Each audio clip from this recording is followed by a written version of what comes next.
સરકારી યોજનાનો લાભ લેવા અને ફોર્મ ભરવા માટે અમારી ચેનલને સબસ્ક્રાઇબ કરો. મિત્રો, આજે આપણે વાત કરવાના છીએ રેશન કાર્ડ ધારકો માટે ખૂબ જ અગત્યના સમાચાર સામે આવ્યા છે, જેમાં 56 લાખ જેટલા રેશન કાર્ડ ધારકોને નોટિસ પાઠવવામાં આવેલી છે. મિત્રો, આમાં કોનો સમાવેશ થાય છે તેના વિશે ચર્ચા કરીશું. એના વિશે સંપૂર્ણ માહિતી તમને આ વિડીયોની અંદર આપવાની છે, તો વિડીયોને પૂરો જોવા વિનંતી. જો તમને વિડીયો ગમે તો લાઈક કરી દેજો, તમારા મિત્રો સુધી શેર કરજો અને ચેનલને સબસ્ક્રાઇબ કરી લેજો. ચાલો શરૂ કરીએ. અને મિત્રો, સૌપ્રથમ વાત કરીશું કે પુરવઠા વિભાગની જે જમીન જીએસટી નંબર કાર ધરાવતા જે લોકો છે એમને ખુલાસો કરવા આદેશ કરવામાં આવેલો છે. પાત્રતા ન હોય છતાં પણ હાલમાં એનએફએસનો જથ્થો છે એ મેળવનાર 56 લાખ જેટલા રેશન કાર્ડ ધારકોને છે એ નોટિસ પાઠવવામાં આવેલી છે. મિત્રો, અમદાવાદ સહિત રાજ્યમાં નોટિસ ફટકારી પણ 47 લાખનો સમાવેશ કરાયો હોવાનું માનવામાં આવે છે. તો હવે મિત્રો આપણે જોઈએ કે અહીં શું વિગત આપેલી છે.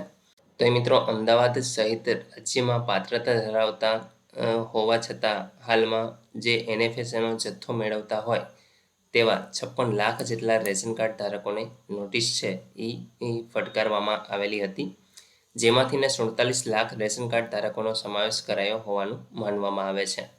પુરવઠા વિભાગે જમીન, જીએસટી નંબર, બંગલો, કાર ધરાવતા જેટલા પણ રેશન કાર્ડ ધારકો છે તેમને 3 દિવસની અંદર ખુલાસો આપવા એક નોટિસ ફટકારી છે. જવાબ નહીં આપનાર રેશન કાર્ડ ધારકના નામ એનએફએસએમાંથીને કટ કરવાની પ્રક્રિયા છે એ ચાલી રહી છે. હવે તેઓના રેશન કાર્ડ પર અનાજ સહિતનો જે જથ્થો છે એ નહીં મળી શકે.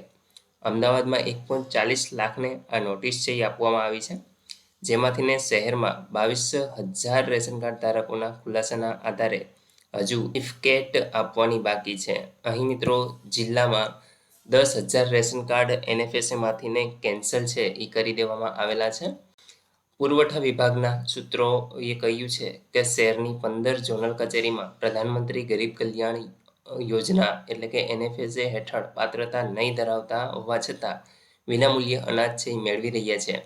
એટલે કે આવા રેશન કાર્ડ ધારકો આવકવેરો ભરતા હોય, જીએસટી નંબર ધરાવતા હોય, જમીન કે બંગલો સહિત અન્ય સંપત્તિ ધરાવતા હોવા છતાં તેઓના રેશન કાર્ડ પર એનએફએસનો જથ્થો છે એ મેળવાઈ રહ્યો હતો, જે કેન્દ્ર સરકારના સોફ્ટવેર મારફત પુરવઠા વિભાગના અધિકારીઓના ધ્યાનમાં આવતા અગાઉ મળેલી જે મિટિંગમાં આવા પાત્રતા નહીં ધરાવતા રેશન કાર્ડ ધારકોને એનએફએસનો જથ્થો છે એ અટકાવીને એમનું નામ છે એ રદ કરવા માટે પણ એક નિર્ણય છે એ લેવામાં આવેલો છે, જેના ભાગરૂપે રાજ્યના અંદાજે 56 લાખ રેશન કાર્ડ ધારકોને નોટિસ પાઠવવામાં આવી છે. 2 થી 3 વાર રિમાઇન્ડર નોટિસ ફટકારીને 3 દિવસની અંદર ખુલાસો છે તાકીદ કરવામાં આવેલી છે. આમાં અમદાવાદ શહેરમાં 49,000 રેશન કાર્ડ 49,000 રેશન કાર્ડ ધારકોને નોટિસ પાઠવવામાં આવી છે. આમાંથીને 22,000 રેશન કાર્ડ ધારકોને ખુલાસાના આધારે સર્ટિફિકેટ આપવાની બાકી છે, જ્યારે અમદાવાદ જિલ્લામાં 97,000ને નોટિસ આપી હતી. આમાંથીને 10,000 કેન્સલ કરાયા છે અને મોટાભાગના એનએફએસએમાં સમાવી લેવાયા છે. હાલ એસઆઈઆરની કામગીરી ચાલુ લીધેલી હોવાને લીધે આ બધી કામગીરી છે એ અટકી ગઈ છે. અગાઉ 31મી ડિસેમ્બર સુધીમાં સમગ્ર પ્રક્રિયા છે પૂર્ણ કરવા વિભાગ તરફથી તાકીદ કરાઈ છે, પરંતુ એસઆઈઆરની કામગીરીના લીધે હજુ પણ થોડો વિલંબ થઈ શકે એવી શક્યતાઓ અહીં રહેલી છે. તો મિત્રો, અહીંયા તમે જોઈ શકો છો કે લગભગ 56 લાખ જેટલા રેશન કાર્ડ ધારકો છે તેમને નોટિસ આપવામાં આવી છે, જેમની પાસે જમીન હોય, કાર, બંગલો આવી બધી જે જીએસટી ધરાવતા હોય અને જે લોકો આવકવેરો ભરતા હોય, ટેક્સની અંદર આવતા હોય, તો આવા લોકોને છે એ રેશન કાર્ડ એટલે કે રાશન નહીં મળે.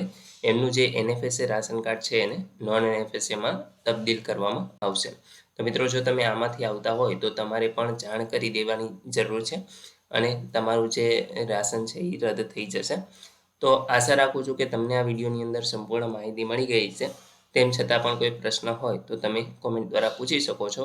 વિડીયોને લાઇક કરી દેજો, તમારા મિત્રો સુધી શેર કરજો અને ચેનલને સબસ્ક્રાઇબ કરી લેજો, જેથી આવી કોઈ પણ માહિતી આપ સુધી પહોંચતી રહે. વિડીયો જોવા બદલ આપનો ખૂબ ખૂબ આભાર. Thank you.